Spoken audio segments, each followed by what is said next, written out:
হামে শিশু মৃত্যুর ঘটনায় দায়িত্বহীনতা, যথাসময়ে ভ্যাকসিন আমদানি না করার অভিযোগে অন্তর্বর্তী সরকারের সাবেক প্রধান উপদেষ্টা ডক্টর মোহাম্মদ ইউনূস, স্বাস্থ্য উপদেষ্টা নূরজাহান বেগম সহ ৫ জনের বিরুদ্ধে মামলার আবেদন করা হয়েছে। ঢাকার অতিরিক্ত চিফ মেট্রোপলিটন ম্যাজিস্ট্রেট জসিতা ইসলামের আদালতে সোমবার কিশোরগঞ্জ ৫ আসনের সংসদ সদস্য মুজিবুর রহমান ইকবাল এই আবেদনটি জমা দেন। আসামি করার আবেদন করা হয়েছে তারা হলেন সাবেক স্বাস্থ্য সচিব সাইদুর রহমান, প্রধান উপদেষ্টা স্বাস্থ্য বিষয়ক বিশেষ সহকারী ডক্টর সাইদুর রহমান এবং স্বাস্থ্য অধিদপ্তরের সাবেক মহাপরিচালক ডক্টর আবু জাফর।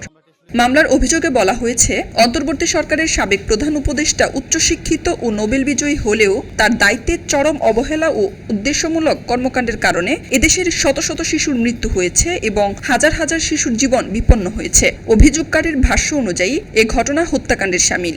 ভুল সিদ্ধান্তের কারণে পরিকল্পিতভাবে বর্তমান সরকারকে বিপদে ফেলার কারণে তারা হামের থেকে আমদানি না করে বাংলাদেশের জনগণের সাথে প্রতারণা করেছে, হত্যাকাণ্ড, পরিকল্পিত হত্যাকাণ্ড।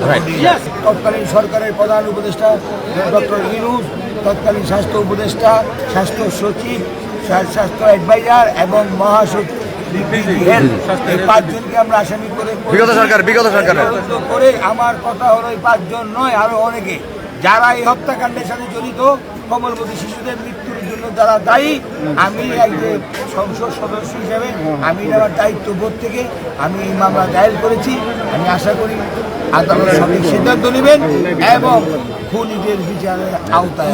মামলার অন্যান্য আসামিরা তৎকালীন সরকারের স্বাস্থ্য বিভাগের গুরুত্বপূর্ণ পদে থেকে দায়িত্বে অবহেলা করে এবং উদ্দেশ্যমূলকভাবে হামের ভ্যাকসিন যথাসময়ে আমদানি না করে শাস্তিযোগ্য ও অমানবিক অপরাধ করেছেন। এতে রাষ্ট্রের নাগরিকদের সঙ্গে প্রতারণা এবং তাদের মৌলিক অধিকার হরণের মতো ঘটনা ঘটেছে বলেও অভিযোগে উল্লেখ করা হয়। খবরের কাগজ, নিখাত, নির্ভীক, নিরপেক্ষ।